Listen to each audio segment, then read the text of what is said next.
Back, good healthy morning. ہم پوچھ رہے ہیں ڈاکٹر صاحب سے خطرناک پہلے سر کے درد جو کہ ٹیومر بھی ہو سکتا ہے. ڈاکٹر صاحب ایم آر آئی کراتے ہیں؟ جی, سی ٹی اسکین بھی کرا سکتے ہیں لیکن ایم آر آئی بہتر ہے, زیادہ تفصیل سے اس میں نظر آتا ہے.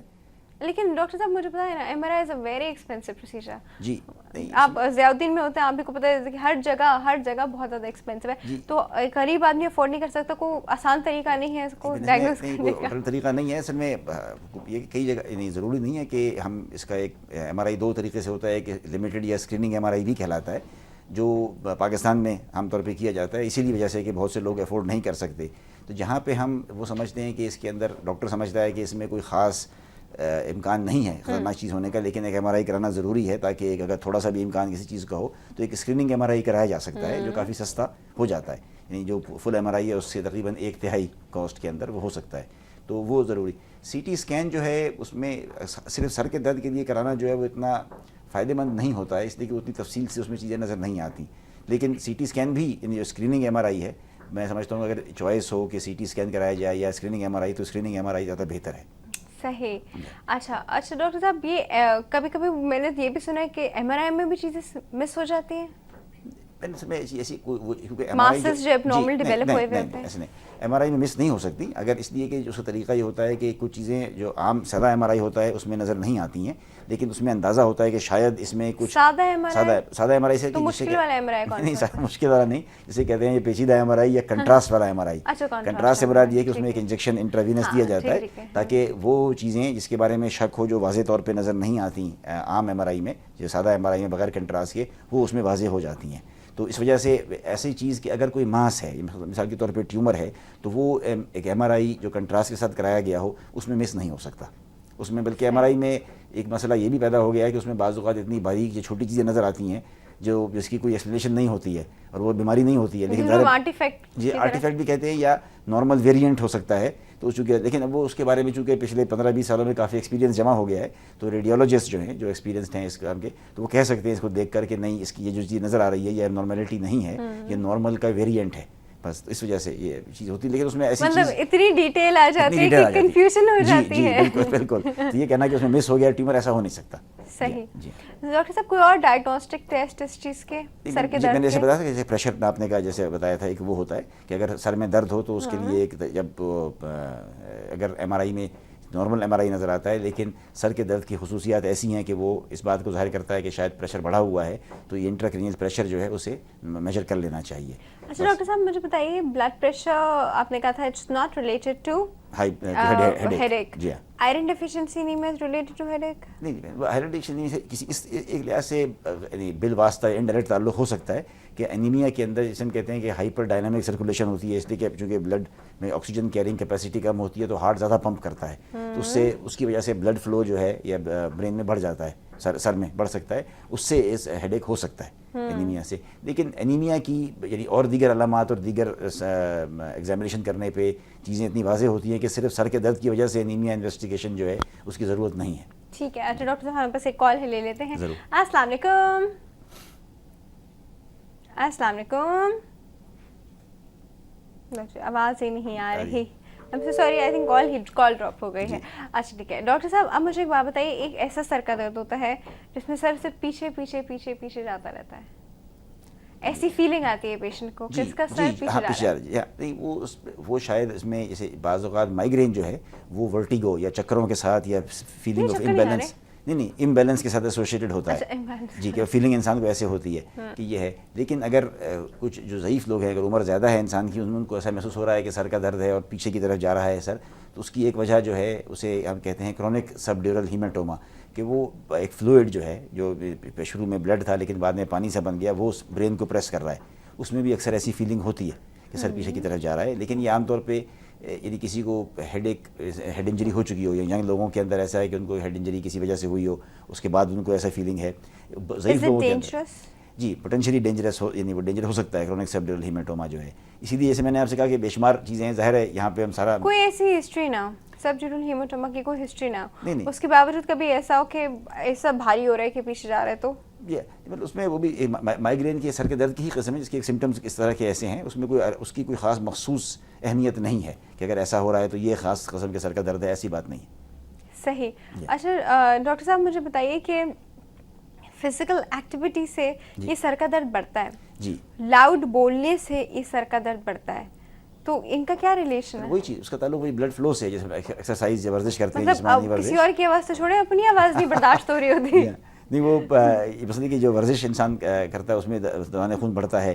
زور سے بولنے میں یہ ہوتا ہے کہ انٹراکرینیل پریشر بڑھتا ہے, اس لیے کہ ہم اس میں سانس زور زور سے انسان لیتا ہے تو اس میں سینے میں پریشر بڑھتا ہے, اس سے دوران خون جو برین کا ہے وہ کم ہو جاتا ہے, اس کے اندر خون جمع ہو جاتا ہے, اس لیے سر میں درد. اچھا ڈاکٹر صاحب ہمارے پاس ایک کال ہے, لیتے ہیں. السلام علیکم. وعلیکم. Good healthy morning. ڈاکٹر صاحب سے ایک سوال کرنا تھا. کون بات کر رہا ہے؟ رضا بات کر رہا ہوں کراچی سے. جی رضا صاحب پوچھیے. جی آپ کا پروگرام بہت اچھا ہوتا ہے, پہلے مبارکباد دوں گا.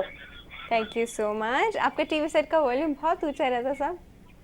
جی بند کر دیں. جی بات یہ کرنی تھی کہ ہیلو. جی جی.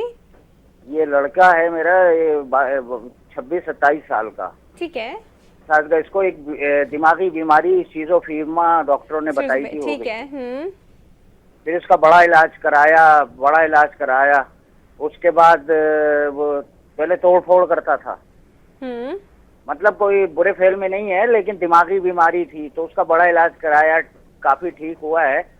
لیکن یہ شیزوفریما کیا بیماری ہوتی ہے, ایسا کیوں ہوتا ہے, اس بارے میں پوچھنا تھا. اس کا کیا علاج ہے, یا باہر علاج ہے, یہاں علاج ہے, اس کے بارے میں. ڈاکٹر صاحب کچھ پوچھنا چاہیں گے؟ آپ کچھ پوچھنا چاہیں گے؟ ٹھیک ہے, ہم آپ کو آنسر دیتے ہیں رضا صاحب, آن ایئر آنسر دے رہے ہیں. ٹھیک ہے جی, thank you so much for calling. بڑی ہی انکنٹرولبل. جی ہاں, ہماری پسند ہے کہ شیزوفرینیا یا اسکیزوفرینیا جو ہے یہ نفسیاتی بیماری ہے.